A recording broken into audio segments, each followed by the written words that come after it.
presidente. Tengo acá para mostrar, pero creo que ya es muy tarde como para... Yo quiero... El médico y la médica. Yo no sé, probablemente los que no son médicos o médicas no puedan entender el estrés que existe de atender. No solamente a personas enfermas, de atender a varios tipos de enfermedades en un momento dado, de lidiar en el buen sentido de la palabra con los familiares, de tener todo el problema que tenemos en el sistema público paraguayo, que es estructural, y que ojalá que alguna vez el médico y la médica y las enfermeras y todo puedan llegar y solamente dedicarse a lo que tienen que dedicarse y no a otras tareas de andar consiguiendo desde insumos hasta no sé qué historia, de hacer de psicólogos, de trabajadores sociales y de muchas otras cuestiones. Hay evidencia científica suficiente del estrés y el desgaste que tiene el personal médico sobre todo. Y yo acá quiero hacer la diferenciación sin discriminar, porque el médico no es que es más que el otro, realmente. Pero ¿quién tiene la responsabilidad penal acá? Que también hay que introducir esto. No tiene la enfermera, no tiene el odontólogo, no tiene el bioquímico cuando pasa algo en los hospitales. Y que muchas veces encima no depende, en Paraguay, no depende del médico. Cuando no hay un respirador, cuando no hay un montón de cosas, el médico es el que asume la responsabilidad penal encima de lo que pueda ocurrir. Voy a terminar nomás con estas dos cosas. Uno no puede probablemente, yo creo que sí ustedes entienden, a lo mejor no se puede dimensionar lo que significa ser médico y ser médico en Paraguay.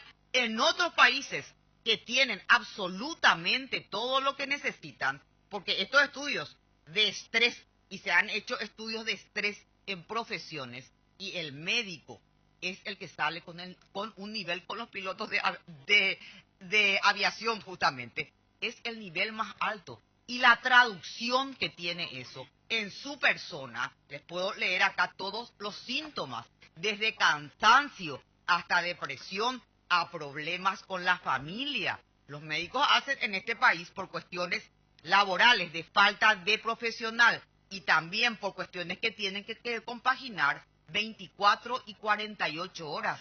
No solamente han muerto colegas, como contó la senadora Esperanza, o hubo atentados. Hay médicos y médicas que han muerto en las rutas, saliendo de una guardia y viniendo a otra, porque se quedaron dormidos. Y los que llegan, imagínense lo cansados que están, y tienen que empezar a atender pacientes de gravedad. Y aparte de todo eso, a mí algo me marcó en la vida, presidente.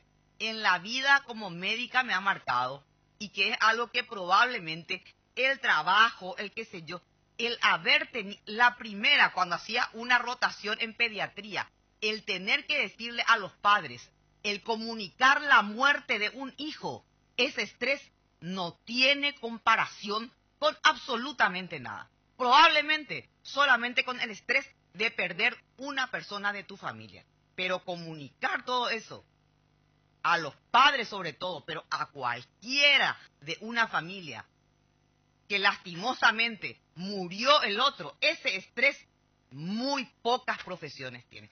Y eso hace el médico. Eso no es delegable a nadie, absolutamente a nadie. Falta mucho. Ojalá que nos enseñaran mejor en la facultad cómo afrontar algunas situaciones personalmente y sobre todo con la familia. Pero eso que ustedes ven en la televisión, ¿verdad? De que el médico es el que tiene que salir a decir, sí, genial cuando las cosas van bien, pero cuando las cosas empeoran y las cosas terminan mal, vos le ves a esa persona con un desgaste tremendo, que no solamente tiene que comunicar, tiene que volver a la guardia, tiene que desenchufarse de ese drama, tiene que volver a su casa, y uno no se olvida de eso, ¿eh?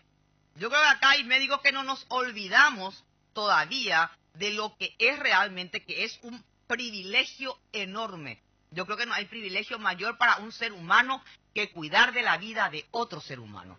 Pero eso tiene un costo personal y familiar. Y eso es lo que se está pidiendo, el reconocimiento.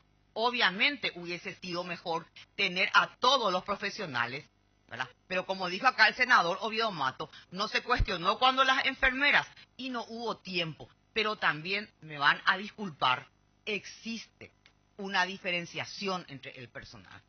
Es el personal médico y el personal de enfermería. Y eso está con evidencia, pero científica, reitero, el que tiene el mayor nivel de estrés emocional y de desgaste físico. Hay otros que tienen un mayor nivel o igual nivel de desgaste físico, pero lo que no se puede medir es el desgaste emocional y psicológico. Y termino con esto. Alguna vez en este país, y también está demostrado, que el médico y la enfermera, a partir de las 10 horas de trabajo, porque es un ser humano, empieza a tomar decisiones que pueden significar la diferencia entre la vida y la muerte. Y acá seguimos haciendo guardia de 24 horas y de 48 horas, cuando está demostrado que 8 horas es en la realidad lo que un ser humano con todo ese estrés puede tomar decisiones que va de segundo en segundo. Entonces yo creo, no quería hablar de toda esta cuestión, pero por favor, sinceramente, hay una diferenciación. Y la verdad que tardamos mucho. No es un proyecto perfecto, no es. Yo creo que vamos a tener que hacer otras cosas por como una cuestión de moratoria, etcétera.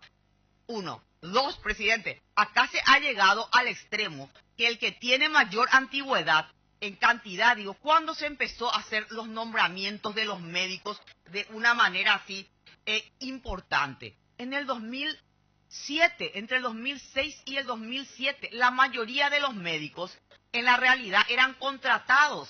No pueden luego jubilarse, van a tener que aportar mucho, porque eran contratados, más precario que tener un médico contratado y una enfermera contratada. No puede ser en la realidad. Pero de todos modos se pasó ese proceso. Entonces, ya, y por último también le voy a contar no es una anécdota, no es solamente el estrés de decirle, vamos a ser honestos acá, y acá hay médicos que saben esto. Cuando vos tenés 3 pacientes, y eso acá saben los médicos, y a mí me ha pasado también, a todo el mundo, son verdades que no se cuentan nomás en voz alta. Vos tenés 3 pacientes y tenés un solo respirador para que entendamos entre todos. ¿Quién decide eso? Tiene que decidir el médico o la médica.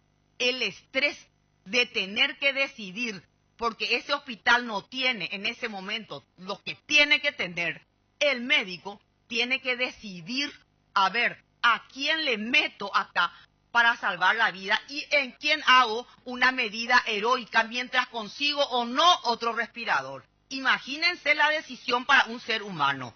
Y yo no les voy a contar cómo se decide eso, pero no es que se tira una moneda.